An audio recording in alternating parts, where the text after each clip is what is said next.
la cité de la démocratie avait été détruite. Nous ne savons pas pourquoi.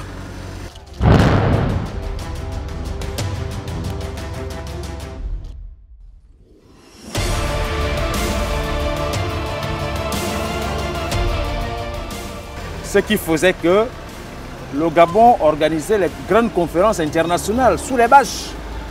Mais allez-y faire un tour au niveau de la cité de la démocratie, vous allez voir que la cité de la démocratie sort de terre.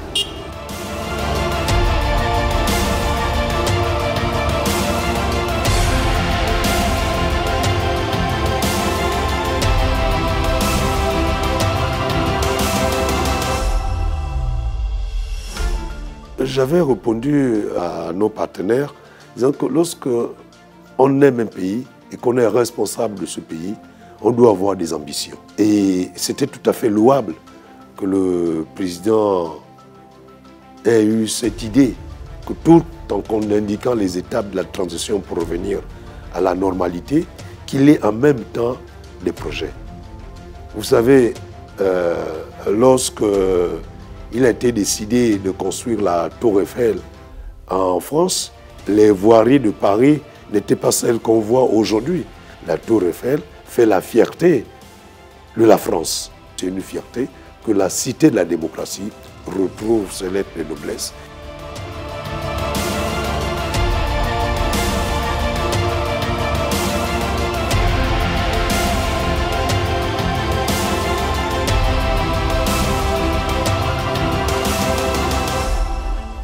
On l'appelle d'ailleurs cité de la démocratie parce que c'est là qu'on a adopté, lors de la conférence nationale, une constitution multipartite qui a permis l'éclosion des partis politiques.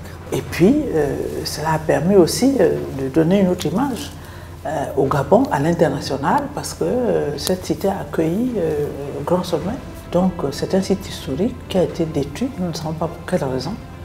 Et c'était un crève-cœur. Donc, nous saluons cette initiative.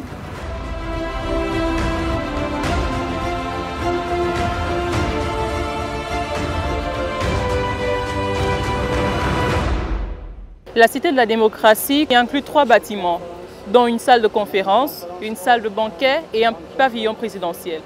On y trouve aussi un palais présidentiel, 55 villas présidentielles, 2 hélipads, une clinique et un zoo. Dans le zoo, vous trouverez des espaces sportifs et un espace animalier. Depuis le début du projet, nous travaillons avec des matériaux de qualité, dans un standard international, et notre but est de pouvoir répondre aux attentes du président. C'est ce qui fait dire à de nombreux Gabonais que le général Brice Clotaire Oligui Nguema est un éminent combattant de l'espoir pour une population désireuse de rêve et d'exemplarité. En fait, plutôt que d'être celui qui apporte le changement, le général est lui-même le changement. Lorsque vous avez un bon commandant de bord, qui plus est armé de cette qualité que l'on reconnaît des grands hommes, le contact, le relationnel, nous évoluons dans une ambiance bon enfant qui nous permet justement de nous concentrer et de voir comment tout ce qui était difficile, nous découvrons que c'est véritablement facile.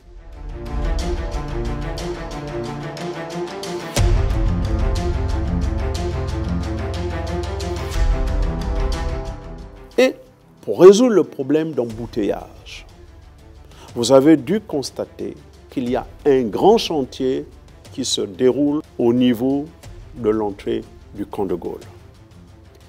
Ce chantier est réalisé par un compatriote, une entreprise gabonaise, pour ne pas la citer, Mika Service. Mika Service est en train de nous faire la démonstration que l'intelligence gabonaise n'est pas en deçà de celle des autres.